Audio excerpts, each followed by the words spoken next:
Dear student, welcome to my YouTube channel Rajlakshmi Tutorial. আজিৰ পৰা আমি নৱম শ্ৰেণীৰ গণিতৰ ক্লাছ আৰম্ভ কৰিম।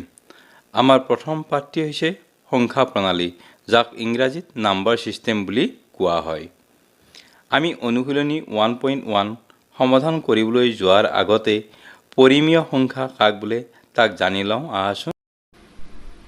পৰিমেয় সংখ্যা যিবোৰ সংখ্যাক p/q আৰ্হিত প্ৰকাশ কৰিব পাৰি, য'ত p আৰু q অখণ্ড সংখ্যা আৰু q = 0, তেনেবোৰ সংখ্যাক পৰিমেয় সংখ্যা বোলে। যেনে 2/3, 3/2, -1/7, 2/-11 ইত্যাদি পৰিমেয় সংখ্যা। এতিয়া আমি অনুশীলনী 1.1 লৈ যাওঁ আহা। কুৱেশ্যন নম্বৰ 1, শূন্যটো পৰিমেয় সংখ্যা হয়নে? ইয়াত p/q আৰ্হিত ইয়াত p, q অখণ্ড সংখ্যা আৰু q = 0 প্ৰকাশ কৰিব পাৰিনে? ইয়াৰ উত্তৰ হ'ব হয়, শূন্যটো এটা পৰিমেয় সংখ্যা। ইয়াক p/q আৰ্হিত প্ৰকাশ কৰিব পাৰি, যেনে 0/1, 0/2, 0/3 আদি।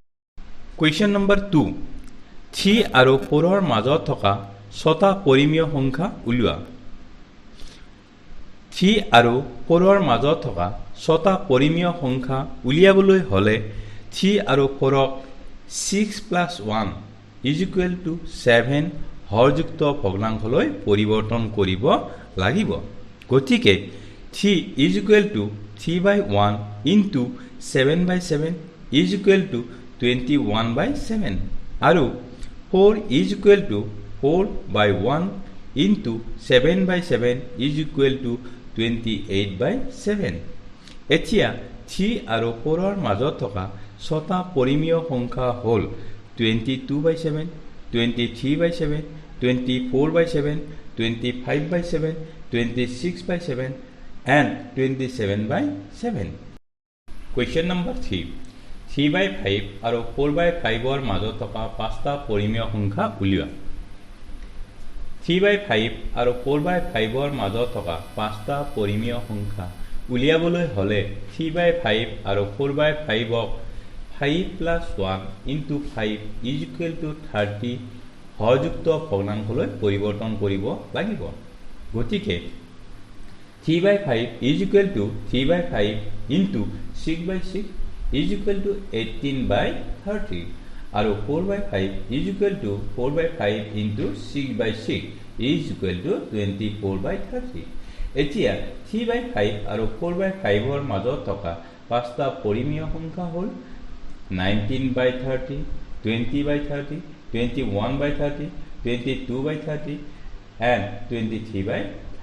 কুৱেশ্যন নম্বৰ 4, তলৰ উক্তিসমূহ সঁচানে লিখা। উত্তৰসমূহৰ সমৰ্থনত যুক্তি উল্লেখ কৰা। 1 নম্বৰ, প্ৰতিটো স্বাভাৱিক সংখ্যাই পূৰ্ণ সংখ্যা।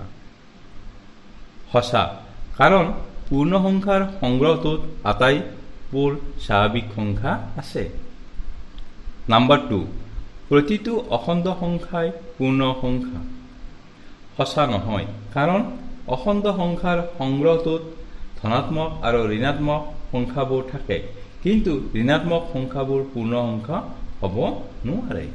প্ৰতিটো পৰিমেয় সংখ্যাই এটা পূৰ্ণ সংখ্যা।